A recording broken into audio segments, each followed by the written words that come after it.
إن الحمد لله نحمده ونستعينه ونستغفره ونعوذ بالله من شرور أنفسنا ومن سيئات أعمالنا من يهده الله فلا مضل له ومن يضلل فلا هادي له وأشهد أن لا إله إلا الله وحده لا شريك له وأشهد أن محمدا عبده ورسوله أما بعد. Louange à Allah, le maître des circonstances, on le loue pour tout ce qu'il nous accorde comme bien et comme grâce, et on lui demande de déverser ses grâces et ses bénédictions sur le prophète Mohammed sallallahu alayhi wa sallam, sa famille, ses compagnons et tous ceux qui les ont suivis jusqu'au jour de la rétribution. Chers frères, chères sœurs, nous sommes toujours dans notre série de mise en garde, et là nous nous retrouvons dans la troisième partie de cette série de mise en garde contre Mohamed Bajrofil. Et nous sommes sur le point de la divergence. Et on avait expliqué, parce que Mohamed Bajrofil, il dit, lorsqu'il y a une divergence des savants, choisissez les avis que vous voulez, l'essentiel que vous soyez heureux. Alors on a répliqué à cela en disant que cette parole, elle est batil, et on a dit que on va d'abord en premier lieu expliquer aux gens comment est-ce qu'on doit se comporter face à la divergence. Et on est arrivé à citer des athar, donc des récits des compagnons, comment est-ce qu'ils se sont comportés face à la divergence. Et comme je vous ai dit, on disait qu'on devait ajouter, mais je pense que les athar qui ont été cités, les récits qui ont été cités, suffisent pour comprendre aisément que les compagnons du prophète Mohammed sallallahu alayhi wa sallam faisaient précéder la parole du prophète Mohammed sur la parole de n'importe qui. Alors, nous allons continuer donc dans ce sens-là, mais on ne va plus ici citer des athars par rapport à cela. Mais par contre, nous allons rentrer dans quelques exemples de Masaï du Fiqh pour vous faire comprendre aisément que la parole du prophète, on doit la faire précéder sur la parole de tout un chacun. Et donc, la série de mise en garde se fera comme suite. D'abord, on traite le sujet de la divergence. Comment est-ce que le musulman doit se comporter face à la divergence? Ensuite, nous allons répliquer aux ambiguïtés, n'est-ce pas, et aux erreurs de Mohamed Bajrofil, parce qu'il en a plein, comme je vous l'ai dit, mais nous allons prendre juste les plus récurrentes, afin que les gens sachent très bien que ce n'est pas une personne que l'on doit écouter, parce qu'il a plein des erreurs, que ce soit dans les usul al-fiqh, que ce soit dans les usul al-hadith, que ce soit dans le fiqh, etc. Beaucoup de conceptions, beaucoup des erreurs que nous allons, Inch'Allah, essayer de répliquer.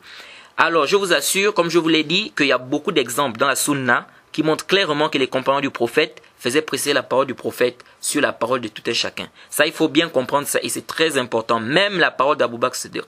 Les compagnons du prophète faisaient précéder la parole du prophète sur la parole d'Abou Bakr Siddiq. Donc, on doit fonctionner comme ça, c'est ça. Ce sont nos salafs. C'est comme ça qu'on doit fonctionner. C'est-à-dire la sunna du prophète, la parole du prophète Mohammed sallallahu alayhi wa sallam. Dès que ça arrive, il n'y a plus la parole, c'est-à-dire il n'y a plus une personne qui peut encore dire autre chose. Mais quant au fait de suivre les avis des gens et laisser la sunna, là on dit, là les gens sont en train de s'égarer. Donc on doit comprendre le Coran et la sunna, c'est ce qui est d'abord notre base, bifahm salaf salih, à la compréhension des pieux prédécesseurs, et non pas de suivre les avis seulement pour suivre parce que tel ou tel a donné un avis. Alors, pour vous montrer à quel point nous devons suivre les nusus, à quel point nous devons suivre les textes, je vais vous donner ici des exemples de quelques masaïl dans le fiqh. Et ensuite, on va rentrer dans les causes des divergences. Pourquoi les savants ont divergé? Je vais vous citer ici les causes, Inch'Allah ta'ala. Alors, je vais vous donner un exemple, par exemple, sur une mas'ala. La mas'ala du hajj. Dans le hajj, il y a une divergence des savants sur le fait de faire le hajj pour quelqu'un d'autre. L'imam Malik, par exemple, rahimahullah, il estime que tu ne peux pas faire le hajj pour quelqu'un qui est vivant. Et cela avec raison, que les adorations à la base, quelqu'un ne fait pas une adoration pour autrui. Ça, c'est à la base. On ne prie pas pour quelqu'un. Ça, c'est à la base.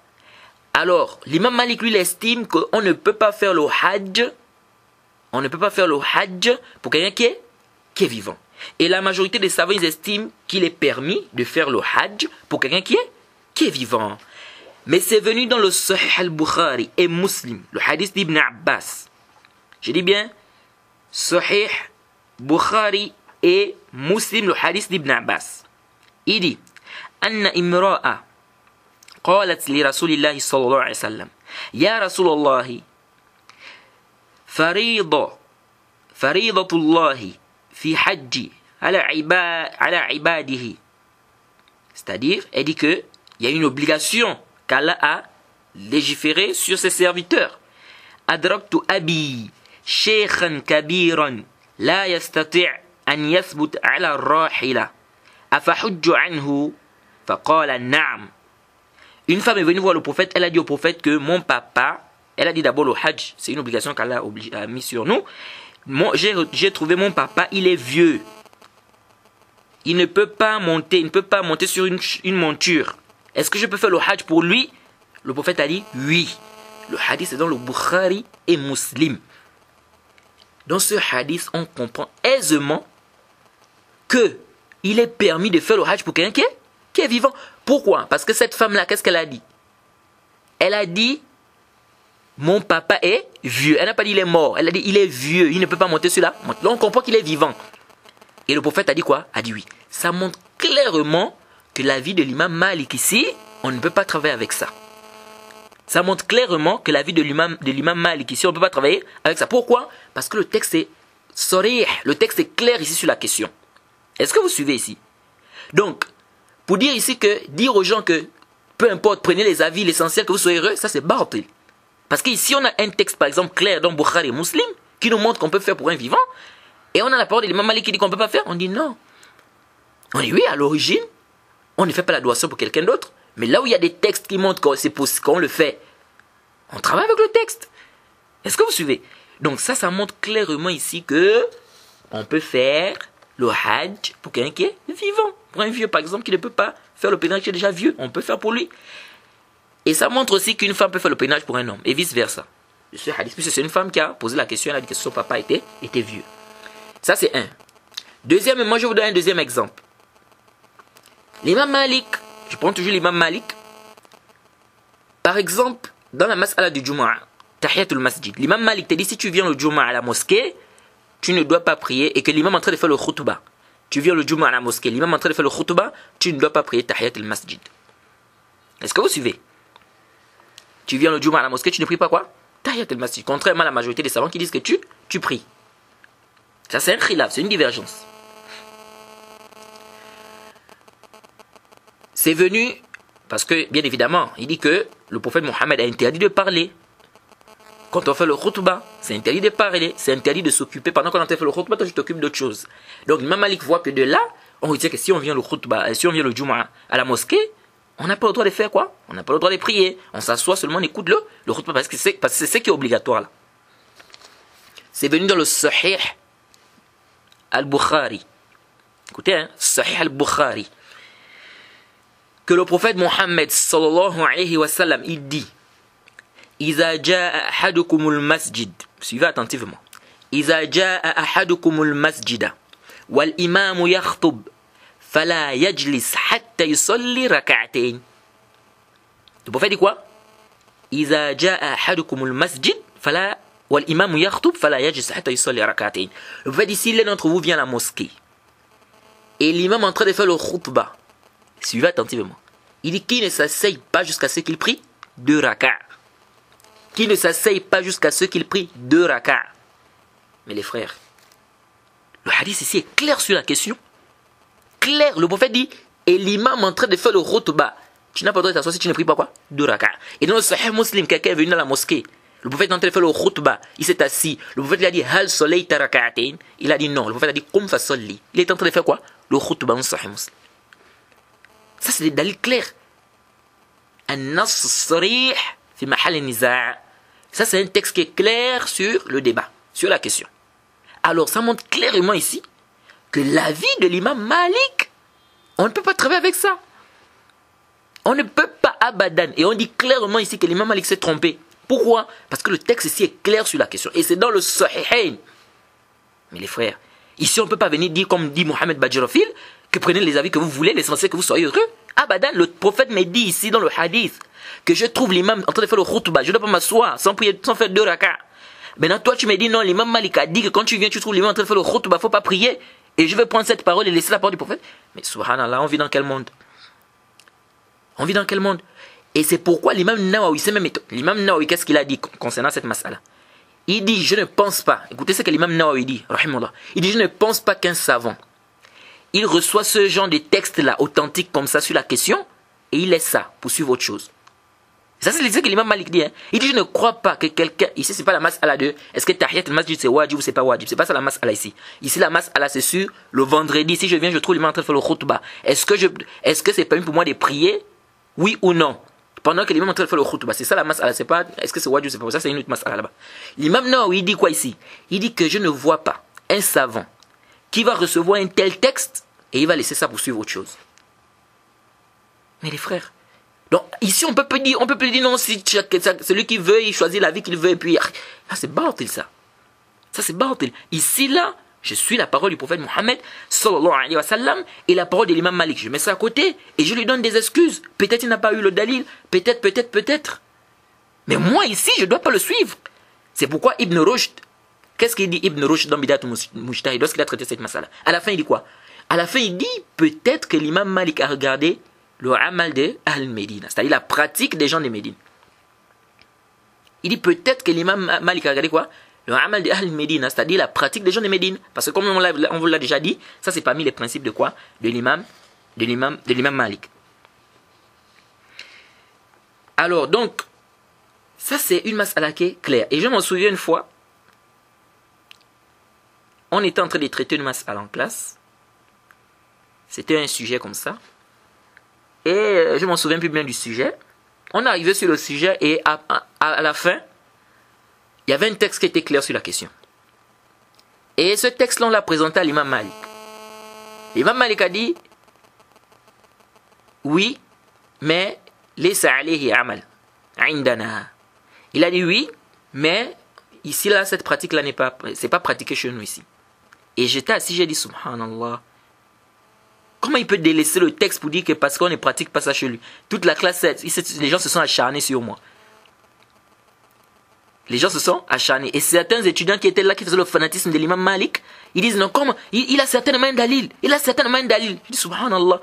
La masse, on est en train de traiter ça ici, dans le livre. Bidat al-Mujtahid. Les dalils sont là. Comment tu dis il a peut-être un dalil? Donc, il avait peut-être un dalil que ces savants n'ont pas cité ici. Et puis, même s'il avait peut-être un dalil, maintenant là tu n'as pas le dalil que lui il avait peut-être là. Mais tu as d'abord des dalils qui contredisent ce qu'il a dit. Tu laisses d'abord ça pour dire peut-être il avait un dalil. C'est-à-dire tu vas laisser ce qui est wadih, ce qui est sarih, ce qui est clair, yaqin, pour prendre quelque chose qui est le zone, tu ne sais pas peut-être, tu es dans le peut-être alors que le texte ici est clair. Et le professeur après il a dit, effectivement ce qu'il dit c'est vrai. Ce qu'il dit c'est vrai. Comment il peut laisser le texte qui est clair ici sur la question pour dire que non, la pratique, c'est pas une pratique qui est faite quoi à Médine. Alors bref, c'est pour dire quoi ici? C'est pour dire ici qu'un savant, il peut faire des erreurs. C'est pas parce que quelqu'un est savant que tout ce qu'il dit est nécessairement vrai. C'est pas parce que quelqu'un est savant que tout ce qu'il dit, on doit nécessairement prendre cela. Ça c'est important les frères. Parce que si on n'a pas compris ça, on s'embrouille. C'est pourquoi j'ai dit qu'il faut connaître les asbab du khilaf. Parce que parmi les asbab du khilaf, peut-être le savant n'avait pas le dalil. C'est pourquoi l'imam Nawawi dit, il dit que je ne pense pas, la masala qu'on a traité précédemment, il dit si je ne pense pas qu'un savant il voit ce genre de dalil là et puis il laisse ça pour suivre autre chose. Donc on s'est dit que le dalil est tellement clair que bon, comment le savant a pu, bon peut-être qu'il n'avait pas, parce qu'il a vu ça et puis il l'a laissé. C'est quand même, hein, c'est difficile quand même à croire. Vous voyez? Donc c'est pour vous dire que les frères ici, les textes, nous devons faire précéder les textes sur la parole de qui que ce soit. Et quand on dit ici de faire précéder les textes sur la parole de qui que ce soit, ça ne veut pas dire que tu prends un texte, que tu viens avec ta compréhension à toi qui vient de ta propre tête. Non. Comme on a dit, Kitab wa Sunna bi fahmi salaf as-salih. Mais le texte ici, ça veut dire que ce texte-là, comme par exemple on est sur une mas'ala comme ça, un khilaf par exemple comme ça, et que le texte est clair sur la question, ici on ne peut pas dire aux gens que choisissez ce que vous voulez. On ne peut pas dire ça. Vous voyez? Et ici, l'imam Malik a fonctionné comme ça, pourquoi? Comme vous connaissez, on l'a déjà expliqué. C'est à cause de son principe, il a son principe. Est-ce que vous voyez? Donc on doit toujours donner des excuses aux savants. Peut-être il a oublié, peut-être il n'a pas vu, peut-être comme ça, peut-être comme ça. Mais nous on ne doit pas le suivre dans quoi? Dans son erreur. Et est-ce que la pratique des gens de Médine c'est un dalil ou c'est pas un dalil? Ça c'est pas une autre question ici. Ça c'est des questions dans les usul fiqh, c'est-à-dire les fondements de la jurisprudence islamique. Mais ici, ce n'est pas l'objet de notre mise en garde. Mais ici, c'est juste pour vous, c'est-à-dire pour donner des règles et pour rapprocher les sujets pour que vous puissiez un peu comprendre. Alors, comment on doit se comporter face à la divergence? Déjà, il faut savoir les causes de la divergence. Pourquoi les savants ont-ils divergé? Car le fait d'ignorer les causes de la divergence, on risque, si on ne fait pas attention, de penser comme Mohamed Bajrafil, c'est-à-dire, prenez les avis que vous voulez, l'essentiel que vous soyez heureux. Et on a déjà dit que ça c'est une qawlun batil. Alors, Cheikh al-Islam Ibn Taymiyyah, il a écrit un bon livre concernant les asbab khilaf, pourquoi les savants divergeaient et tout, qu'il a nommé Raf' al-Malam anil a'immatil a'lam. Et c'est un très bon livre. Hein. Si vous pouvez acheter ça, vraiment, vous allez beaucoup en profiter. Mais nous allons ici, Inch'Allah, citer les plus grandes causes, hein, pas toutes, parce qu'il y a plusieurs causes qui font en sorte que les savants divergent. Nous allons citer quelques causes, avec quelques exemples, pour que vous sachiez un peu qu'est-ce qui pousse parfois les savants à diverger. Et de là connaître, n'est-ce pas, comment on doit se comporter, comment est-ce qu'on doit fonctionner lorsqu'il y a ce genre de divergence. Alors parmi les causes des divergences des savants, ta'arud al-adilla, c'est-à-dire le fait que les arguments sont en contradiction, ou les arguments semblent se contredire. Par exemple, le prophète a interdit de boire l'eau debout, clair. Il y a des choses qui sont claires là-dessus, dans le Sahih Muslim, le hadith de Anas, bien d'autres. On dit même que le prophète a menacé celui qui boit l'eau debout. Jusqu'à même, il y a des hadiths même que certains savants ont authentifiés où il a même dit que celui qui boit debout, n'est-ce pas, ça il boit de l'eau debout, il boit avec shaitan. Jade. Donc les textes sont clairs. Maintenant nous avons aussi d'autres textes aussi clairs aussi dans le Sahih Muslim et bien d'autres où le prophète a bu l'eau debout. Comment comprendre? Il y a un semblant de contradiction ici. Et donc là, les savants divergent. D'autres vont te dire c'est interdit, comme l'Ibn Hazm, Sheikh Al-Albani, sauf dans des cas de nécessité, etc. D'autres vont te dire non, c'est déconseillé seulement. D'autres vont te dire même c'est permis. D'autres, beaucoup de paroles. Donc ça, c'est quoi? C'est déjà parmi les causes. Et c'est ça, et c'est fréquent. Hein? Si vous regardez, la majorité même des khilaf tourne autour de ça. Hein? C'est-à-dire que les arguments semblent se contredire. Comment on fait pour travailler avec les dalils? Deuxièmement, Adam boulour dalil, ou al-jahlu bid dalil. C'est-à-dire le fait que l'argument ne parvienne pas au savant. Ou le fait que le savant, par exemple, peut ignorer le dalil. Et ça, c'est important. Je vous ai donné l'exemple de l'imam Malik. Dans les séries précédentes, je vous ai parlé de l'imam Malik lorsqu'on a posé la question sur le takhlil. N'est-ce pas? Donc, pour dire quoi? Qu'est-ce qu'il a dit? Il a dit qu'il n'y avait pas un dalil comme ça dans la sunna. Et son étudiant, son élève, lui a dit que non, il y a un hadith. Il lui a apporté le hadith. Donc, le savant peut ignorer le dalil. Je vais vous donner un exemple pour vous montrer à quel point cette parole-là que Bajrafil vient dire, Mohamed Bajrafil, qu'on choisit les avis qu'on veut, c'est batil. Regardez. L'imam Abu Hanifa, par exemple, il se trouve dans un endroit, dans un pays. On lui pose une question sur une chose. Il dit la chose est halal. Pourquoi? Parce qu'il n'a pas un dalil qui interdit. Et à l'origine, les choses qu'Allah a créées sont halal. Le as, c'est que c'est halal. Il n'y a pas un dalil qui interdit, donc c'est halal. Qui est le contraire dans les ibadat. Dans les ibadat, à l'origine, c'est interdit. Donc on est dans le dunya ici, les choses du dunya, etc. C'est halal à l'origine. L'imam Abu Hanifa dit halal, puisqu'il n'y a pas un texte qui interdit. On a un autre savant dans un autre pays, peut-être en Égypte. Il a vu le hadith du prophète qui interdit cette chose-là. On lui pose la question là-bas, lui il dit aussi haram. Il dit quoi? Haram. Pourquoi? Parce que lui il a le texte que l'imam Abu Hanifa là-bas dans son pays il n'a pas. Mais au fil des années, lorsqu'on va écrire dans les livres du fiqh cette mas'ala, qu'est-ce qu'on va dire? On va dire ikhtalaf al-ulama. On va dire ikhtalaf al-ulama. Les savants ont divergé sur la question. Oui.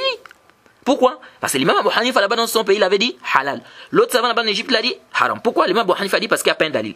Mais lui là-bas, il dit haram parce qu'il dit il y a un dalil. Donc c'est une divergence. Donc on va voir dans les kutub, ikhtalaf al-ulama. Mais ici, là, si quelqu'un ne connaît pas que parmi les causes, il se peut peut-être que tel savant, lorsqu'il a dit halal, il n'avait pas le dalil. Ici, on ne peut plus dire ici que non, bon, on choisit ce qu'on veut. Si tu veux, tu travailles avec l'avis de l'imam Abu Hanifa. Si tu veux, tu travailles avec l'avis de tel autre savant qui a dit non, yahi. Ça, c'est batil. Ici, maintenant, on va regarder le dalil. L'imam Abu Hanifa dit que c'est halal. Pourquoi? Parce qu'il dit qu'il n'y a pas un dalil qui interdit. L'autre savant, il dit que c'est haram parce qu'il y a un dalil, il a trouvé un dalil. Le dalil est là, on travaille avec le dalil, on laisse la parole de l'imam Abu Hanifa. Mais ça, c'est important, les frères. Donc, connaître les causes de la divergence, c'est une chose importante pour nous aider. Sinon, on s'embrouille. Un savant peut faire une fatwa par rapport, déjà à leur époque, c'était pas comme aujourd'hui, que la sunna maintenant, elle est écrite. C'est-à-dire aujourd'hui, tu peux avoir la sunna sur un livre kamil, c'est pas comme à l'époque. C'est pas comme à l'époque où c'était difficile. Il fallait voyager ici, par-ci et par-là, les hadiths étaient éparpillés, etc. Alors, si quelqu'un n'a pas compris ces choses-là, c'est un autre problème. Est-ce que vous suivez? Donc, dès que tu vois le texte, il est clair sur la question. Lui, il a dit c'est halal, il n'avait pas de dalil. L'autre a dit que c'est haram. Voilà le dalil. Khalas, on travaille avec le dalil. Tu cherches autre chose, pourquoi? Hein? Tu cherches autre chose, pourquoi? C'est ça le problème. Parmi les causes aussi de la divergence avec ikhtilaf as-sihhat an-naql, al-hadith ba'da bulughihi. Ça, c'est un autre problème. C'est-à-dire, les savants divergent sur l'authenticité du texte, c'est-à-dire après que le texte soit parvenu. C'est-à-dire, le texte arrive. Cette fois-ci, ils ont tous vu le texte. Les savants ont tous vu le texte. Mais le problème ici, c'est qu'ils divergent sur l'authenticité de ce texte. Certains disent que le texte est da'if, d'autres disent que le texte est sahih. On fait comment? Est-ce que vous suivez ici? Parce que Mohamed Badjarofil, c'est là où il vient aussi pour égarer les gens. Vous savez, j'écoutais une de ses vidéos. On lui a dit non, mais le hadith de Hifz le Coran, c'est-à-dire celui qui n'arrive pas à mémoriser le Coran, on dit que le prophète a dit qu'il doit faire 4 rakas le vendredi, il récite telle sourate au premier raka, au deuxième raka, etc., etc. On verra ce hadith, on en parlera, Inch'Allah. Quelqu'un lui a dit, mais le hadith c'est daif, Cheikh Al-Albani a dit que c'est daif. Il dit oui, c'est son droit. Mais il ne faut pas m'obliger. Est-ce que vous voyez un peu le raisonnement de Badjarofil? Il veut dire quoi par là? Il veut dire que, même si le Cheikh Al-Albani dit que c'est daif, mais il y a d'autres savants qui ont dit ça, donc chacun choisit ce qu'il veut. هذا قول باطل. هذا قول باطل. Ici, là, c'est pas un problème de tel a dit c'est sahih, l'autre a dit c'est daif, donc choisis ce que tu veux, n'oblige pas. Non, ce n'est pas ça ici. Ici, c'est un problème de hujja, des dalil. Des dalil. Et lorsque les dalil arrivent, on doit suivre le haqq. Si les arguments sont clairs que le texte est daif, même si le cheikh, le savant avait dit que c'est authentique, on laisse. Si les arguments sont clairs, que ici, là, même Cheikh Al-Albani, si on a des arguments clairs, c'est prouvé qu'il s'est trompé ici sur le tashih, on laisse le hadith. Si on a des arguments clairs qu'il s'est trompé sur le tada'if, on travaille avec le hadith. La même chose d'Imam Bukhari, la même chose d'Imam Ahmed, la même chose d'Arakousni, tous les savants d'ailleurs de l'islam. On ne va pas venir dire aux gens, non, tu choisis, si tu veux, tu dis que c'est daif, tu travailles avec, si tu veux, tu dis que c'est sahih, tu travailles avec, c'est-à-dire, tu as le choix. Ça, c'est quoi, c'est ça? Et tout à l'heure, on va parler de ça parce que j'ai remarqué que Mohamed Badjarofil, c'est quelqu'un qui est rempli des hadiths daif dans sa tête. J'ai dit, il est rempli des hadiths daif dans sa tête. Texte daif à la tête. Et c'est normal. Lorsque d'abord, il n'a pas des usul dans le ilm, le hadith, et ça se voit clairement dans ses propos. Quand je l'écoute, j'écoute des erreurs graves. Dans le ilm, le hadith, je dis, mais subhanallah, comment quelqu'un comme ça là peut venir parler devant les gens? C'est grave. Alors, il apporte des choses graves, c'est-à-dire des choses même c'est-à-dire que ça n'a même pas de, c'est-à-dire, ça n'a même pas, comment dirais-je, c'est-à-dire ça n'a même pas de as. Comment quelqu'un peut, c'est-à-dire, tu ne maîtrises pas un domaine, pourquoi tu veux te lancer dans ça? Et on va en parler. Et c'est pas tout, parce qu'il y a beaucoup de domaines où il s'embrouille dans les usul al fiqh, il dit qu'il enseigne usul al fiqh, mais il fait des erreurs terribles. Alors, musta'an. Et tout ceci, on va en parler, Inch'Allah. Donc ici, parmi les causes aussi, sur l'authenticité du hajj. Je vais vous donner un exemple. Sur le hajj, les savants divergent sur une mas'ala sur le hajj. Lorsqu'on va au hajj, le 10e jour, lorsqu'on lapide la grande stèle, le 10e jour, on lapide la stèle, n'est-ce pas? Lorsqu'on finit de lapider la stèle, on peut se désacraliser. Bien sûr, c'est un khilaf là-bas, mais je ne vais pas rentrer là-bas dans les tafsilat. On peut se désacraliser. Lorsque tu te désacralises, certains savants te disent, si le soir, tu te désacralises, tout est devenu halal pour toi, sauf les femmes. Jusqu'à ce que tu fasses le tawaf à l'ifard. Certains savants te disent, si le soir te trouve là, tu t'es désacralisé, tu as enlevé le ihram, tu as remis tes vêtements, tu t'es parfumé, tu as fait, c'est-à-dire tout est devenu halal, sauf les femmes, comme on a dit. Mais si le soir te trouve là comme ça, et que tu n'as pas fait le tawaf et l'ifard, tu retires tes vêtements, tu remets le ihram, et tu retournes en état de désacralisation. Tout ce qui t'était haram redevient haram pour toi. Jade, d'autres savants te disent non. Une fois que tu t'es désacralisé, c'est fini.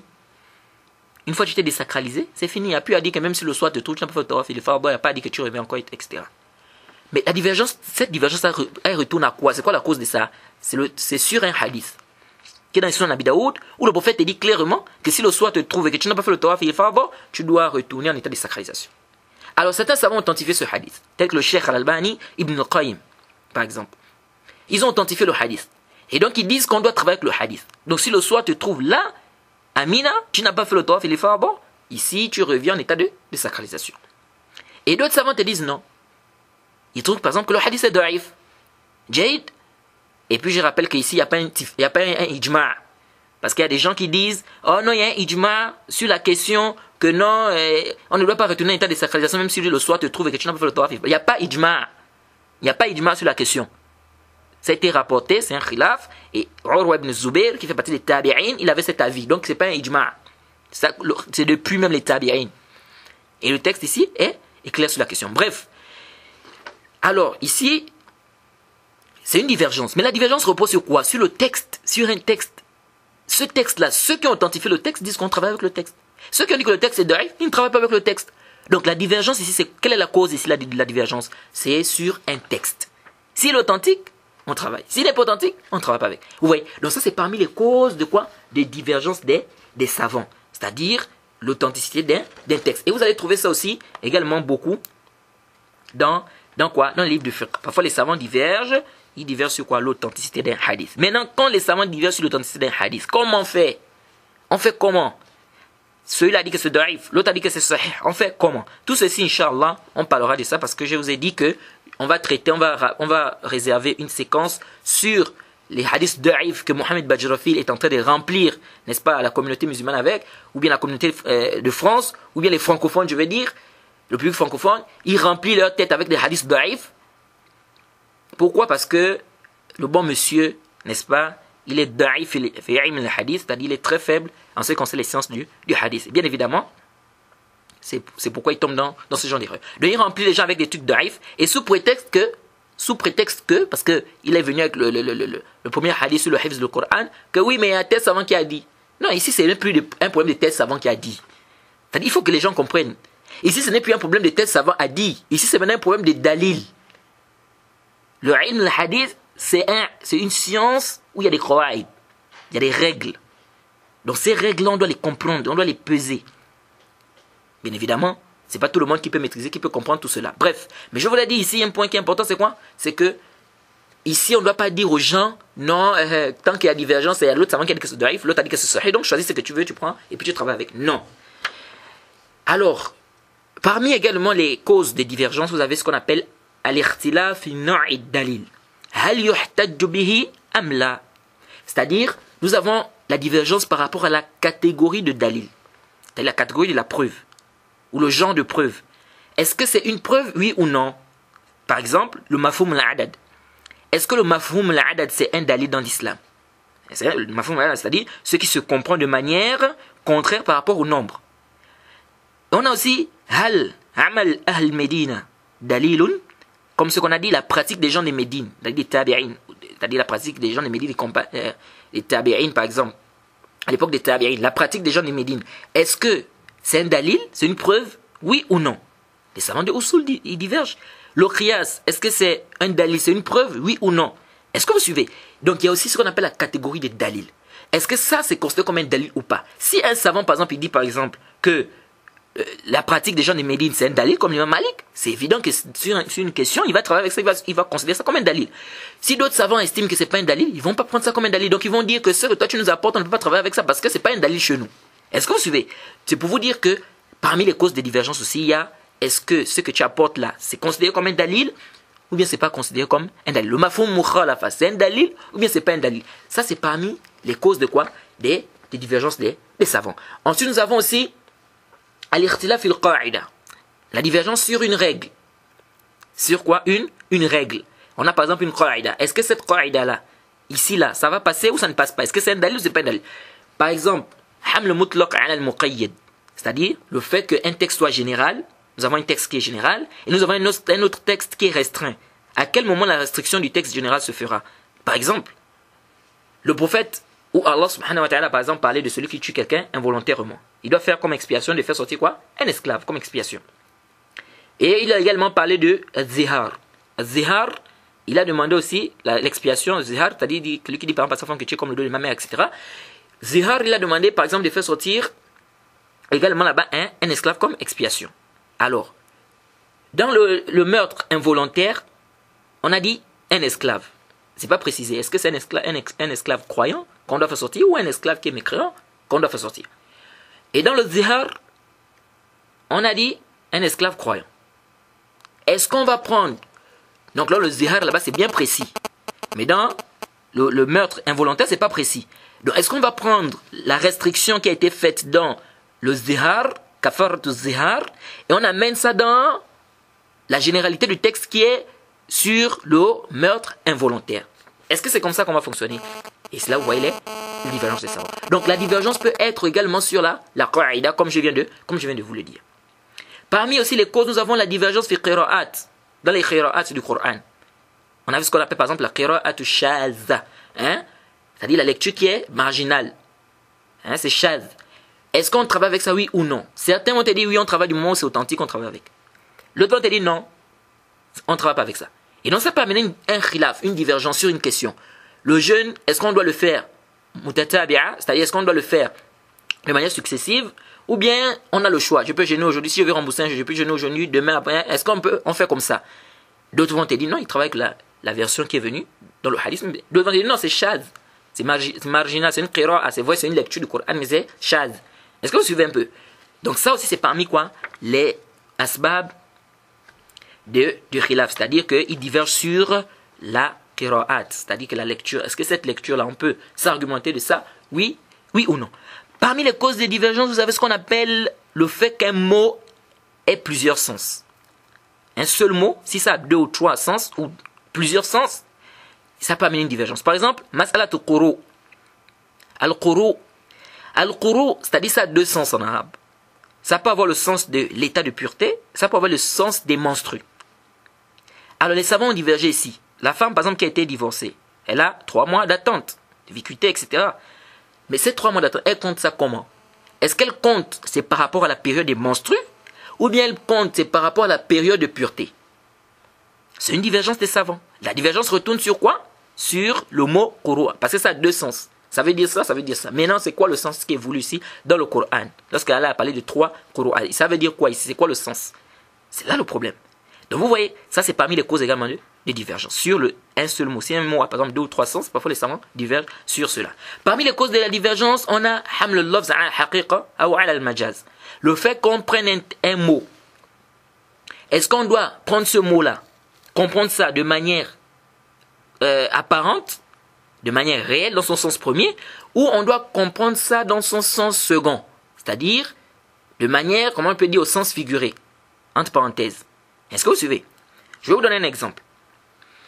Le prophète Mohammed, sallallahu alayhi wa sallam, par exemple dans un hadith authentique rapporté par l'imam Bukhari, dans son livre Kitab al-Fitan, le prophète dit par exemple, il se peut qu'une femme soit vêtue ici-bas, c'est-à-dire elle est habillée ici-bas, et dans l'au-delà elle est nue. Il se peut qu'une femme soit vêtue ici-bas et nue dans l'au-delà. Les savants divergent ici. Qu'est-ce que ça veut dire vêtue ici-bas et nue dans l'au-delà? Qu'est-ce que ça veut dire? Est-ce qu'on doit comprendre ça dans son sens premier, c'est-à-dire qu'elle est vêtue ici, c'est-à-dire vêtue, c'est-à-dire de manière claire, comme tout le monde, c'est-à-dire elle a un vêtement, etc., elle est habillée. Et nue aussi, ça veut dire qu'elle est nue comme on connaît, c'est-à-dire au sens premier. Pas de vêtements. Ou bien c'est une kinaya, c'est-à-dire que on doit comprendre au sens second, c'est-à-dire que c'est comme une figure de style en fait. Bien on doit comprendre au sens figuré. Alors certains savants vont te dire, ici habillé ça veut dire des bienfaits d'Allah. C'est-à-dire qu'elle jouit des bienfaits d'Allah. Elle jouit des bienfaits d'Allah. Et nue, ça veut dire qu'elle ne sera pas récompensée, elle n'aura rien comme récompense. Comment? Certainement, elle a eu des bienfaits d'Allah, la grâce d'Allah, mais elle n'a pas remercié, elle a été ingrate, elle faisait des péchés, la désobéissance, etc. Donc, Yawm al-Qiyamah, elle sera nue, c'est-à-dire qu'elle n'aura pas de récompense. Un groupe de savants ont dit ça. Et Ibn Hajar dans le Fath al-Bari, il a rapporté beaucoup de paroles par rapport à ça. C'est pas seulement ça. Parce qu'ici, je ramène juste 2 pour vous faire comprendre la question, mais sinon, il y a beaucoup de paroles. Et il y a d'autres qui vous disent non. Ici, l'on doit comprendre ça dans son sens premier. C'est-à-dire de manière apparente. Habillé ici-bas, c'est-à-dire habillé réellement avec des vêtements. Et nu dans l'au-delà, nu réellement, sans vêtements. Est-ce que vous suivez? Alors, ceux qui ont dit que non, on doit comprendre ça au sens figuré, ont dit non, on ne peut pas comprendre ça au sens premier. Pourquoi? Parce que le prophète Mohammed sallallahu alayhi wa sallam nous a informé que Yawm al-Qiyamah, on va être ressuscité, nu, incirconcis, et on sera machin. C'est-à-dire sans chaussures, etc. Est-ce que vous suivez? Ils ont dit, on sera ressuscité nu. Donc tout le monde sera ressuscité nu. Donc ça veut dire que le sens du hadith, c'est pas ça. Pourquoi? Où est la faille de citer ça? Puisque tout le monde sera ressuscité nu. Pourquoi le prophète dit que cette femme, peut-être elle est vêtue ici dans le bas monde et dans le delà elle est nue? Non, tout le monde sera nu. Est-ce que vous suivez? Et les autres ont répliqué, ils ont dit non. Le prophète nous a aussi informé que la première personne qui sera vêtue, c'est qui? Ibrahim alayhi salam. Le prophète d'Allah. C'est la première personne qu'on va vêtir. Donc ils disent, donc ça montre quoi? Ça montre que oui, c'est vrai, vous avez raison, on sera tous ressuscités nus, mais après on va s'habiller. Alors ici, là, quand on va s'habiller, elle sera quoi? Elle sera nue. Donc nue ici, c'est dans le sens réel. Et ça, c'est ce qui est prépondérant. C'est-à-dire, à l'origine, un texte, lorsque ça arrive, nous devons comprendre ça dans son sens premier. Ça, c'est l'origine. Maintenant, si on veut déplacer ce sens-là dans un autre sens, il faut des indices, il faut des dalils. Il faut des preuves. Sinon, non, on ne déplace pas. C'est pourquoi l'imam Ash-Shanqiti, Al-Amin Ash-Shanqiti, dans son livre Adwa al-Bayan, il a rappelé ça. Qu'à l'origine, on doit comprendre le texte ala zahirihi. Ça, c'est le asl. Si je te dis, prends-moi de l'eau, même dans la langue arabe, le sens, c'est que c'est de l'eau qui est connue. Maintenant, si je te dis, non, c'est pas de l'eau là il faut que je précise. Tu peux pas dire à quelqu'un, prends-moi de l'eau, que tout le monde sait que c'est connu que l'eau, c'est l'eau. C'est-à-dire, c'est connu que c'est ça l'eau. Maintenant, après toi, tu dis, non, c'est pas ce que je voulais dire. Non, mais l'origine, c'est pas ça. Donc, si on veut déplacer le sens, ou on veut déplacer le mot de son sens premier, il faut des indices. Il faut quoi? Il faut des indices. Vous voyez? Et donc, ça amène des divergences chez les savants. Donc, vous allez voir des savants comme ça. Ils vont prendre le texte, ils vont dire, non, ici, on ne peut pas comprendre ça comme ça. On comprend ça dans son sens second. D'autres vont dire, non, l'origine, c'est qu'on doit comprendre dans son sens premier. Donc, ici, on comprend ça dans son sens premier. Donc, ça, c'est parmi quoi? Les asbab, c'est parmi les causes également du khilaf. Alors, parmi les causes également du khilaf,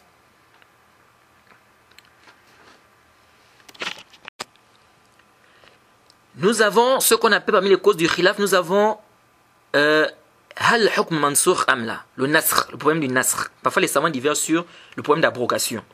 Est-ce que ce hukm a été abrogé, oui ou non? Je vous donne un exemple. Vous savez que nous avons 4 mois sacrés.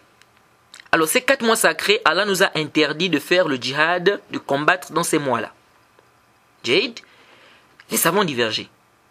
Est-ce que ce hukm-là, il est toujours valide ou bien il a été abrogé?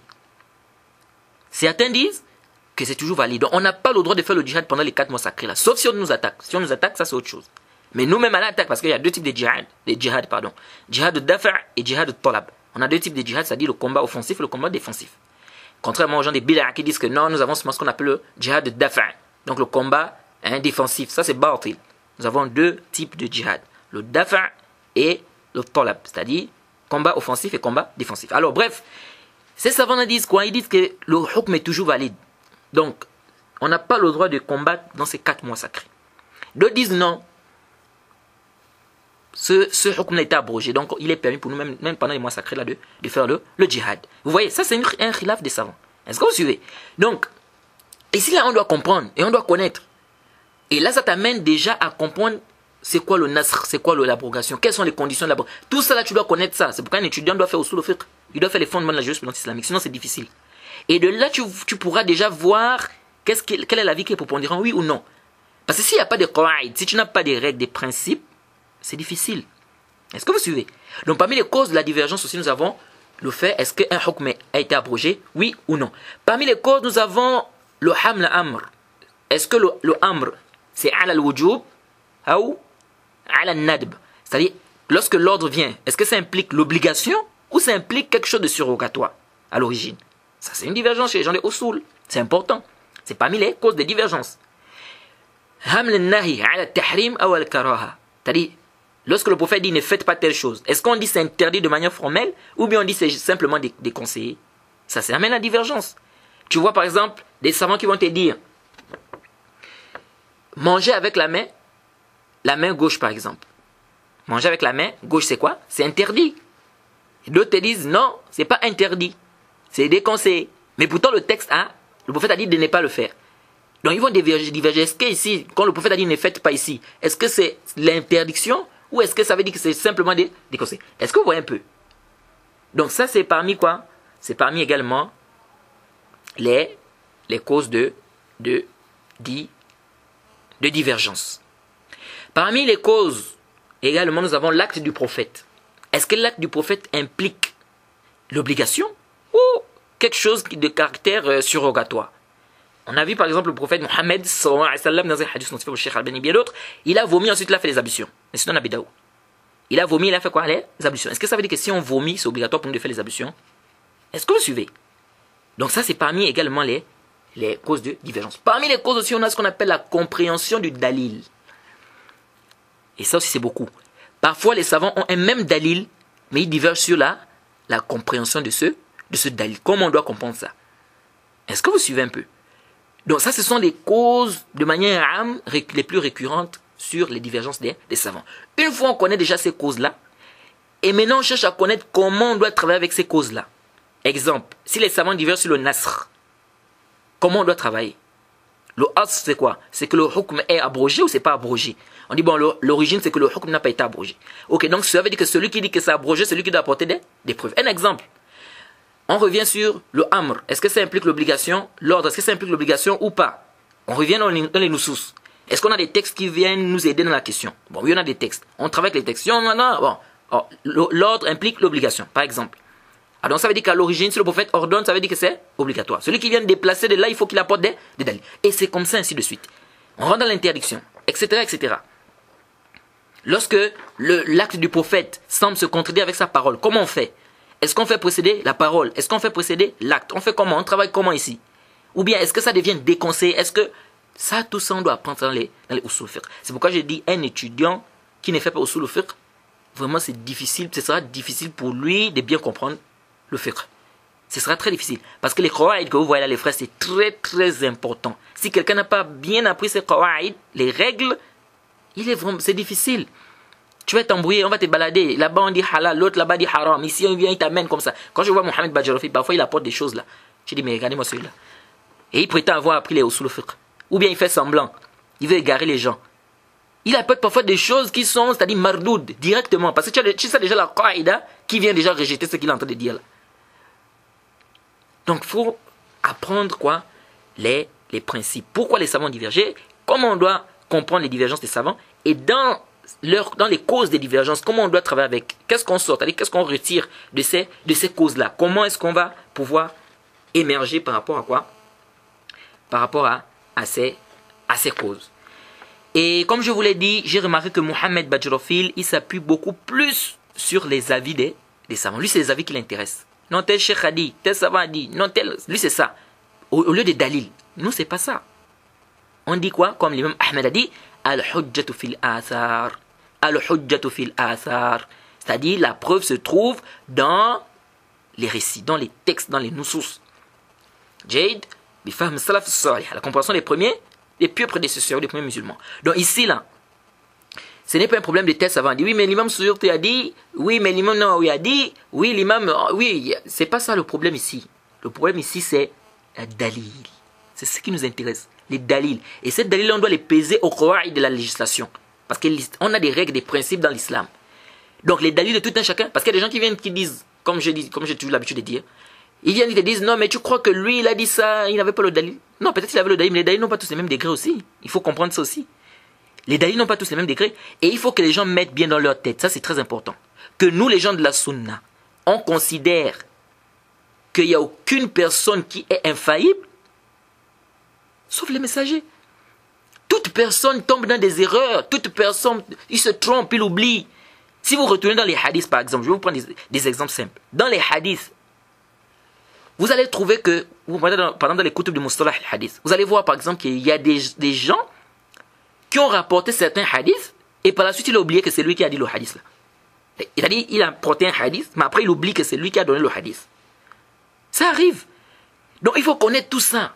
Le savant peut-être il a oublié le dalil, peut-être il n'avait pas le dalil, peut-être il a compris ça de cette manière, peut-être il pensait que c'était authentique, peut-être il faut, dans tous les cas, donnons des excuses à nos savants. Ayons une bonne pensée envers nos savants. Mais, quant au fait de dire que, comme il y a divergence, chacun suit, non. Et on ne doit pas le suivre dans son erreur, non. On donne l'excuse, peut-être, mais dire maintenant qu'on va le suivre dans ça, nous disons, on nous a demandé de suivre qui? Le prophète Mohammed sallallahu alayhi wa sallam. C'est pourquoi le Cheikh Ibn Uthaymin, lorsqu'il a expliqué, lorsqu'il parlait du verset où Allah a dit que lorsqu'on va leur demander qu'est-ce que vous avez répondu aux messagers, le Cheikh Uthaymin, lorsqu'il parlait de ce verset, qu'est-ce qu'il dit? Il dit ça, c'est un verset qui est clair, qui nous montre clairement ici que on serait interrogé sur quoi? Sur les messagers, c'est-à-dire les messagers, ils nous ont donné des principes, ils nous ont donné des interdictions, ils nous ont donné des adorations. Qu'est-ce qu'on a fait? On ne va pas te dire non, tu as répondu quoi à la parole de l'imam Malik? Il faut faire attention. Oui, l'imam Malik avait dit que c'était halal. Toi, tu as fait quoi? Pourquoi tu n'as pas... Non, on ne va pas te dire ça. On va plutôt te dire, le prophète avait dit que c'était haram. Pourquoi toi, tu n'as pas délaissé? Le prophète avait dit que c'était wajib. Pourquoi tu n'as pas fait? C'est ça le problème. Ce ne sera pas non, mais pourquoi tu n'as pas suivi l'avis de l'imam Nawawi? Pourquoi tu n'as pas suivi l'avis de... Non, ce ne sera pas ça. Donc ça, c'est important pour nous de comprendre, les frères. Le dalil, c'est ce qui doit précéder. C'est-à-dire, on doit mettre le dalil devant et non pas la parole de quelqu'un. Et on a dit, on a rappelé, c'est très important, que toute personne qui apporte une parole qui n'est pas, il n'y a pas de dalil, ou bien, c'est sur une adoration par exemple, il n'y a pas de dalil, ou bien le dalil est en contradiction avec des textes clairs, ici sa parole est mardoud. Et tous les savants le disent de la sunna, tous les savants de la sunna le disent. Que si ta parole, il n'y a pas un dalil, ou bien ça vient contredire les nusus, on ne peut pas prendre ça. Peu importe ton degré de science. Peu importe ton degré de science. Vous voyez? Ça, c'est très important pour nous de comprendre cela. Alors donc, on demande qu'Allah nous facilite. On va d'abord s'arrêter ici pour cette troisième mise en garde. Et nous allons continuer dans une quatrième série de mises en garde, Inch'Allah, où on va peut-être terminer ce force, c'est-à-dire cette partie du khilaf, comment comprendre la divergence, etc. Et ensuite rentrer dans des ambiguïtés et les erreurs de Mohamed Bajrafil et pouvoir répliquer à cela parce qu'il ne cesse, n'est-ce pas, de égarer ou bien de manipuler les gens avec ces ambiguïtés. On s'arrête par ici, on demande qu'Allah nous facilite, qu'il nous guide. Wa subhanaka Allahumma bihamdik wa ashhadu an la ilaha illa anta astaghfiruka wa atubu ilayk. Assalamu alaikum wa rahmatullahi wa barakatuh.